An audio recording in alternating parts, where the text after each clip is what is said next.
Greetings.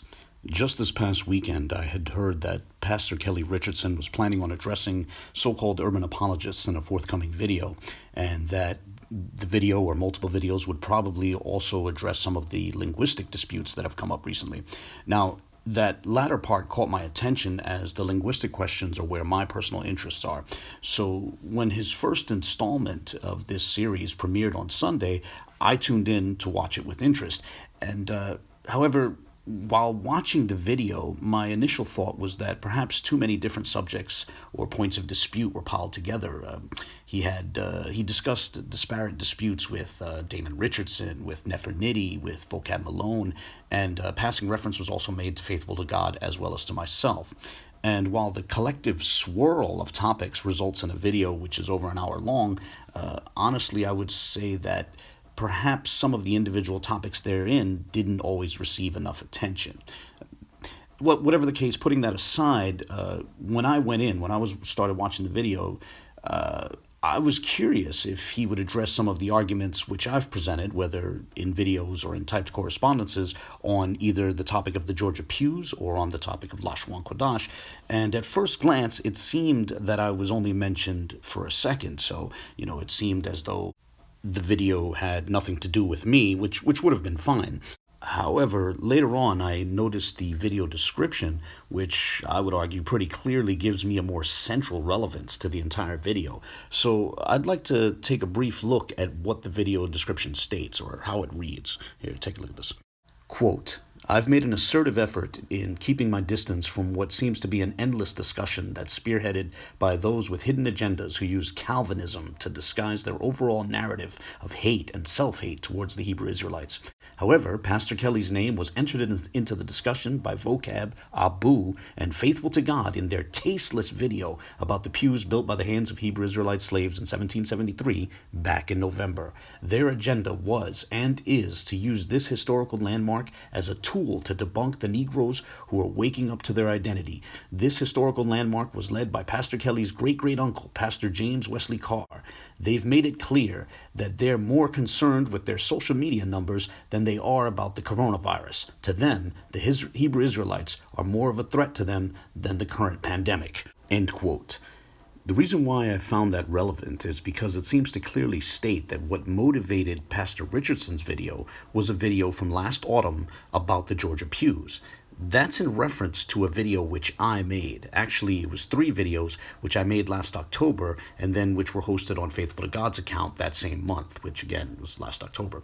A few months later, Vocab Malone uploaded an edited compilation of those videos to his own channel, and that was just this past March. So the salient point here is that it was videos that I had made which motivated Pastor Kelly Richardson to go this route. Unfortunately, however, Pastor Kelly Richardson didn't address any of my actual arguments in his first video in this series.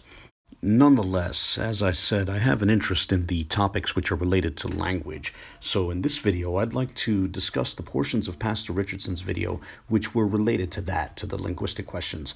I won't be touching on the other topics, such as his dispute with Nefertiti, or his disagreements with Vocab Malone's comedic skits, or the Trinity, etc. I'm just going to focus on the language-related portions. So this first segment, which I'm going to look at, was directly related to me. It covers some of the same ground mentioned in the video description, which we just went over. Since Pastor Richardson feels that previous videos avoided points that he felt were salient, I'm going to play long stretches of this segment in an attempt to catch everything. And occasionally I'm going to pause it to offer my own comments. So here we go. I was entered into this discussion without my knowledge or consent back in November when his running buddy, Abu, and Faithful to a God, made a tasteless video about the pews that has Hebraic writings on them at the First African Baptist Church in Savannah, Georgia. I want to interject here really quickly to point out that he referred to a video from last November. As I mentioned, that was a video which I had made on the Georgia pews. It was actually made in October, but the precise month isn't really relevant. What's relevant is that he's referring to a video from last autumn, from the fall of 2019. I mention that because the time frame is going to be relevant in a bit.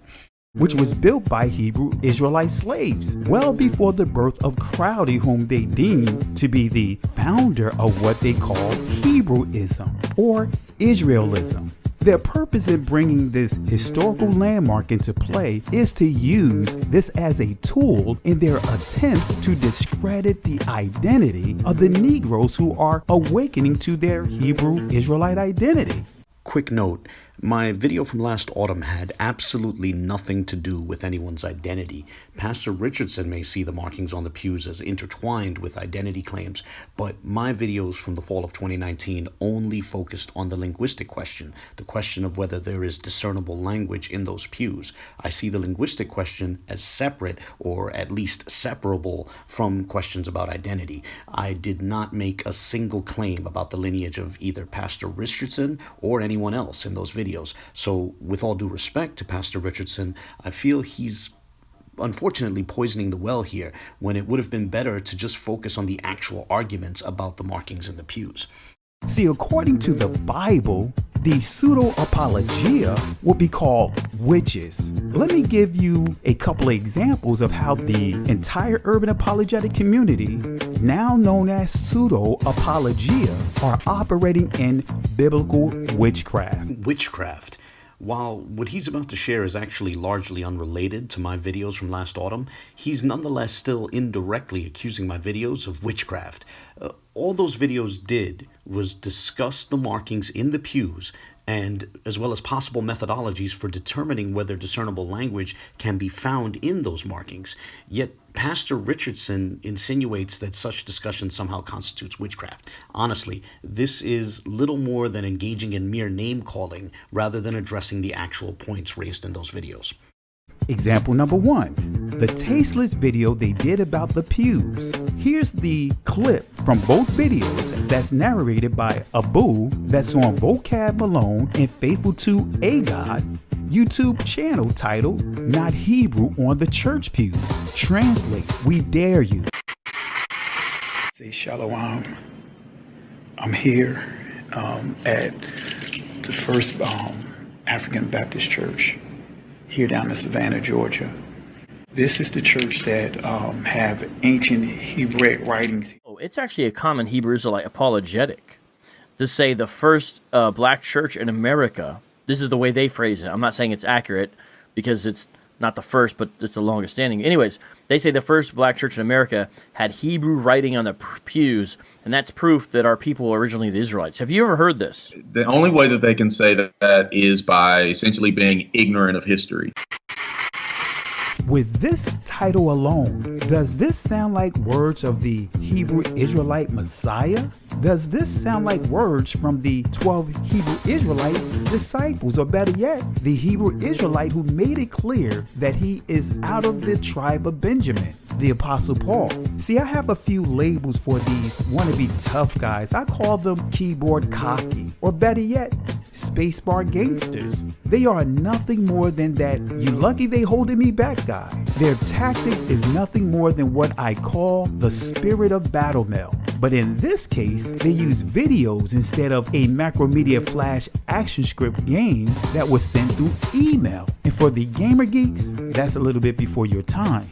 Okay, so that clip which Pastor Richardson showed of Vocab talking with Isaiah Robertson wound up being the only pew-related clip that he showed in his entire video. However, that clip did not appear in my videos from last fall.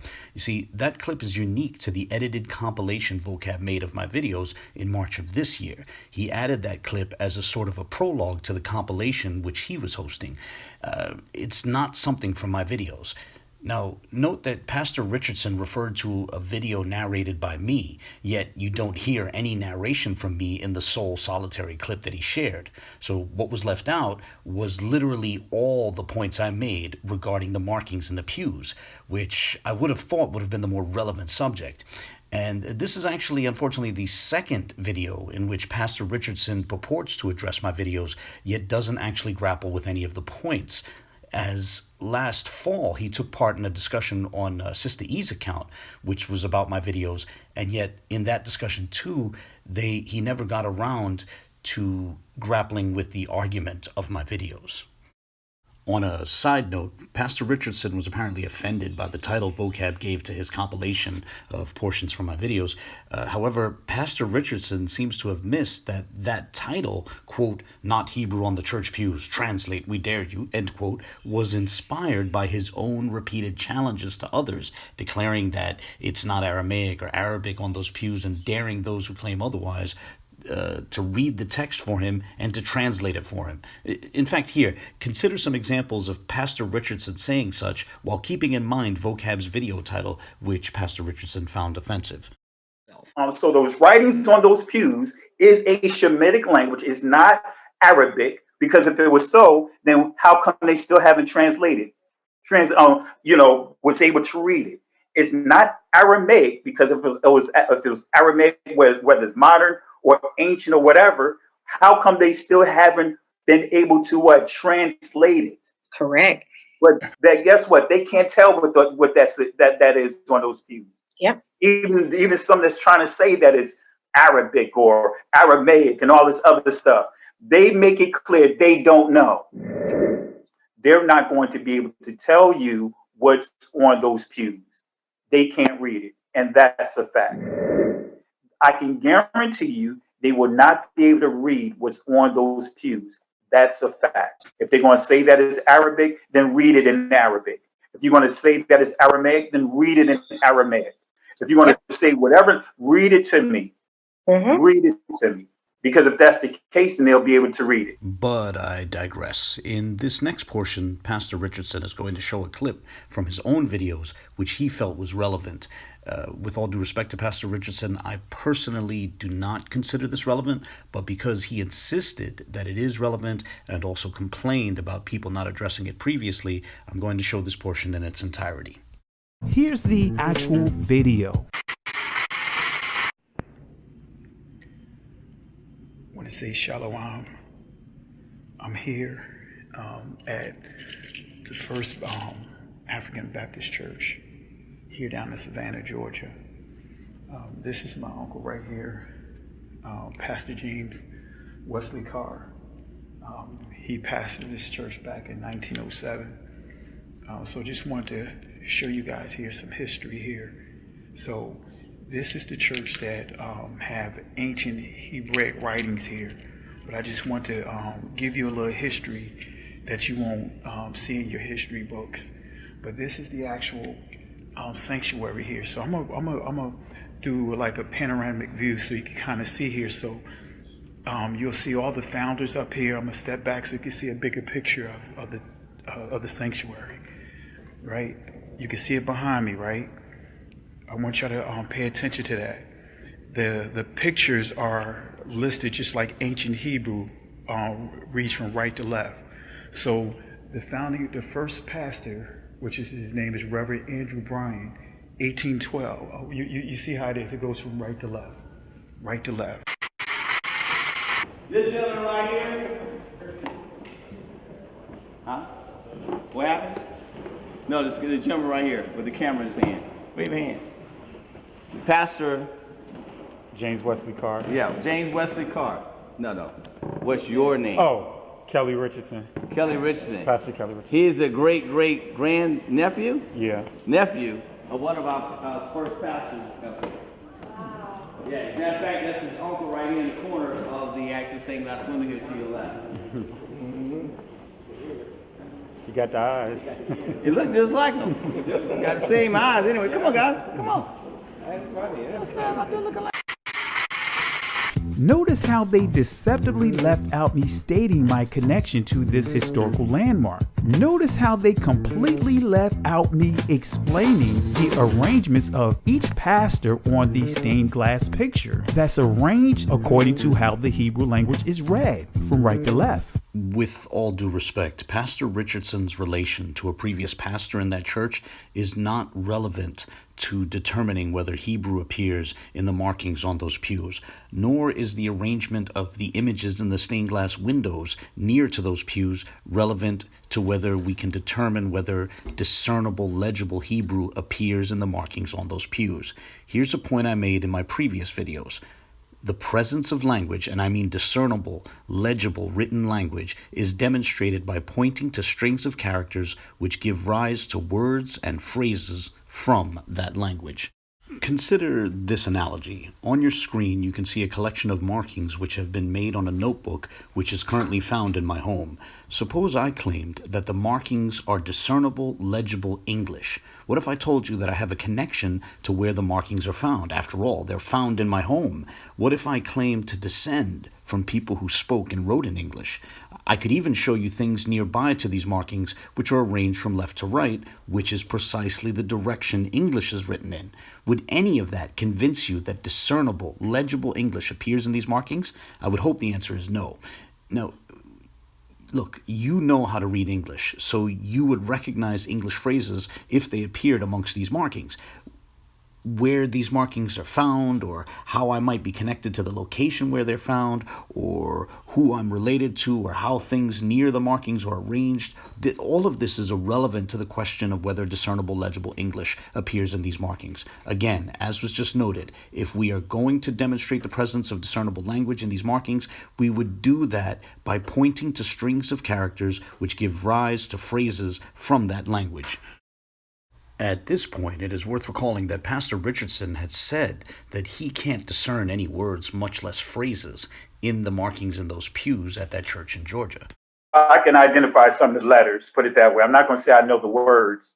I can identify some of the letters. Meanwhile, in one of my videos from last fall, I presented a methodological thought experiment in which I presented a hypothetical case for Arabic appearing in the pews. Now, as I noted then, I don't actually believe that Arabic appears in those pews, but let's be honest. That hypothetical presentation made a stronger case for Arabic appearing in the pews than Pastor Richardson has yet to make for Hebrew appearing in the pews.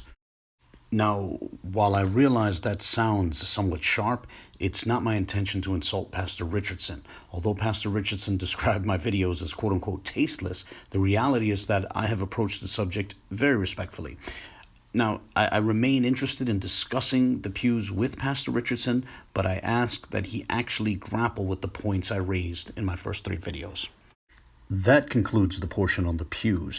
This next section was not related to me, rather it had to do with some dispute Kelly Richardson had with Damon Richardson, so I won't be commenting on all of it, but as it related to Lashawan Quadash, I'd like to comment on part of it. Now, since they want to bring up the Hebrew language, I want to highlight an exchange between me and Damon Richardson. In this thread, I was responding to the term Shekinah or Shekinah, some would say Shekinah, used by a woman in his post. I want to be clear, I was not rude with my comments. I simply mentioned to her that the word Shekinah or Shekinah is not a biblical word. It was never part of the Hebrew language. I ended the response to her with the Hebrew word shalom. Damon Richardson responded by telling me that shalom is not a Hebrew word and proceeded to attempt to take me through what I call a Christian pat down and an attempt to discredit my knowledge of Hebrew. In the end, using sarcasm, I asked him to take the approach that I am a novice and he's the one that's astute in the language and properly correct me in what he believes to be an error. So excuse the grammatical errors in the text displayed. The exchange was done through my cell phone.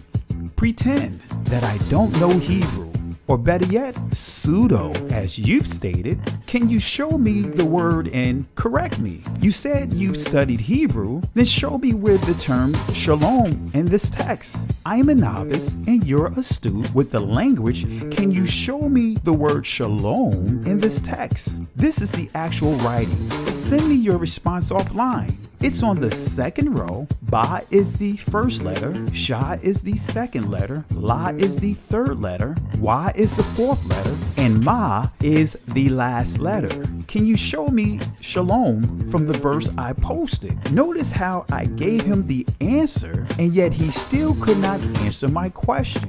While Pastor Richardson's point in this portion of the video was to highlight that the person he was disputing with allegedly could not find the relevant word in the Phoenician script, I'm more interested in what Pastor Kelly Richardson's intention was during the correspondence itself, not so much during the making of his video. There's a certain awkwardness in pointing to the word shalom and then asking one to show shalom from that very word. I imagine the answer is to say it's right there. However, being that he thinks the word is actually pronounced shalom, I'm guessing that part of his intention at the time was rooted in his assumption that the word is not and cannot be pronounced shalom. So I think this provides an opportunity to segue into taking a look at an ancient transliteration which is relevant to that word. I'd like to turn to 2 Samuel in the Masoretic text. So we're going to go to the 3rd chapter. So here you see the 3rd chapter here, and we're going to go to the 3rd verse, and specifically the name Abshalom, which has the word shalom within it. And now I'd like to switch over to the Septuagint. And again, this is 2 Samuel. Actually, in the Septuagint, it's called 2 Kings. But anyway, 3rd chapter. And we're going to go again to the 3rd verse. And what we find is right here, Abe Salom, with an omega. The wa was transliterated with an omega. Now, while Pastor Richardson presupposes Lashawan Quadash and assumes that the word, when it includes the wa, is pronounced shalom, our oldest transliterations of a construction containing that word imply instead shalom with an O sound, with an O vocalization. This means we have ancient evidence in favor of the word with the wa being pronounced shalom, while Pastor Richardson has no evidence that the word, when including the wa, was actually pronounced shalom. Moving on, in this next segment, Kelly Richardson makes an appeal to a 19th century work by Charles William Wall, which I've been familiar with for years. I even noted such in the live chat of Pastor Kelly Richardson's video. Let's go to another book, Proof of Interpolations of the Vowel Letters in the Text of the Hebrew Bible by Charles William Wall, 1857. Page 8 says, in the first place, then about 2 centuries after the termination of the Babylonian captivity, and while a considerable number of persons still continued to speak pure Hebrew as their vernacular dialect, Asia was invaded by a people who had introduced into the original alphabet the vast improvement of vowel letters, and the Jews were in consequence forced, in spite of their prejudices, to learn a species of writing that made them acquainted with the use of such letters. In that portion, Wall was referring to the matres lectionis. There are a bunch of proponents of Lashawan Quadash who make vague allusions to the matres lectionis without delving deeper. I have several videos on the subject of the matres lectionis vis-a-vis Lashawan Quadash, but just last Friday, Vocab Malone posted a helpful compilation of my different videos on the subject, so I recommend the video from May 1st titled Matres lectionis on Vocab Malone's account.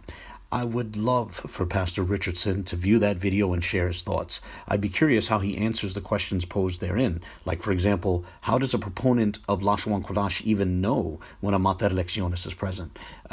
For an example relevant, that I'll pose here is when Pastor Kelly Richardson calls the language Lashawan Quadash. Is there a mater lectionis in the word Lashawan? What about in Christ's name, Yahawashai, or however Pastor Kelly Richardson wants to pronounce it? And if Pastor Kelly Richardson wants to explore this subject, the subject of the matres lectionis, I encourage him to grapple with that video, but I would also like to discuss the subject with him. I'd be happy to correspond with him on the subject, or we can just go back and forth with our own videos. Page 8 says this, but it will be going much too far in praise of the Masoretic system of vowels to assert that it has been completely preserved the ancient pronunciation of Hebrew, or kept it exactly the same as it was from the very outset. On the contrary, external evidence which is accessible to us on the subject serves to show that in the course of a vast number of successive ages, some changes have taken place in this respect, but still that they are not such as, in the least, to affect the sense of the scriptures. This book is clear that the Masoretic system did not preserve the original pronunciation of ancient Hebrew. The key. I honestly wonder how Pastor Richardson understands the source he was appealing to. For example, the portion just covered stated that there is external evidence from antiquity which implies different vocalizations from some of what's implied by the pointing in the Masoretic text. But does Pastor Richardson think that means all vocalizations in the Masoretic text which disagree with Lashawan Quadash must therefore be wrong, or must therefore be among those changes? First of all, saying that some of the vocalizations in the Masoretic text are at odds with ancient evidence does not mean Lashawan Quadash somehow wins by default. I hope that's clear. Second, if Pastor Richardson is trying to respond to the critics of Lashawan Quadash by thinking that they simply assume all vocalizations in the Masoretic text, he will be going after a straw man. Slightly over 2 years ago, in January of 2018, I participated in a discussion with Faithful to God, which is now recorded in a video on his account titled Responding to Judah Natzara's Misunderstanding of Hebrew, Part 2. At the 1 hour and 10-minute mark of that video, I touched on the nuances of our approach, and I explicitly stated that we do not claim that the entirety of the ancient evidence agrees with the vocalizations in the Masoretic text. Rather, similar to Charles Wall, somewhat similar to him, we hold, and explicitly stated there, that some vocalizations in the Masoretic text are at odds with the ancient evidence. Here, listen to this brief clip. Let me explain the nuance of our argument for those who don't know. The nuances of our argument is this. We do believe that a great many, of the pronunciations in both the Masoretic text and modern Israeli Hebrew are backed up by ancient evidence. But we've never taken the position that everything in modern Israeli Hebrew and everything in the Masoretic text is backed up by the ancient evidence. The ancient evidence works against Lashawan Quadash, and it mostly agrees with the Masoretic text, but there are places where they diverge. But since we're on this subject, let's ask this question. What is the external evidence that Wall was referring to? What did Wall have in mind? And what is this ancient evidence that I made reference to? What did I have in mind? I'd like to point to something that appeared on the exact same page that Pastor Richardson was reading from, yet a portion which he didn't touch on. It says something about the oldest memorial of a Hebrew sentence or something like that. What does it state? Now, I want to be clear that I didn't just stumble across this line or just notice this line while watching Pastor Kelly Richardson's video. On the contrary, as I said, I've been familiar with this book for years, and I've been familiar with this particular line for years, and I've been familiar with the phenomenon of proponents of Lashawan Quadash appealing to this book, appealing to this very page, and yet conveniently missing this paragraph.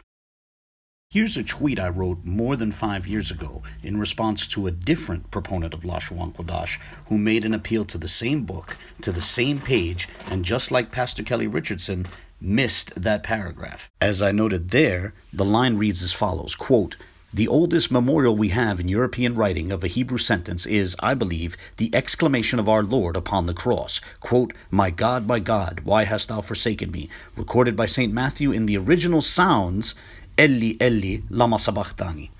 In short, Charles William Wall, the very source that Pastor Richardson appealed to, takes the exact same approach that we've advocated for, which is that rather than merely defer to the Masoretic text, we should look at the ancient transliterations like those that are found in the New Testament, as they too capture ancient vocalizations that are far older than the Masoretic text. And with all due respect to Pastor Kelly Richardson, he has yet to really grapple with the phenomenon of the ancient transliterations. I'll sum up our position and our appeal to the ancient transliterations this way.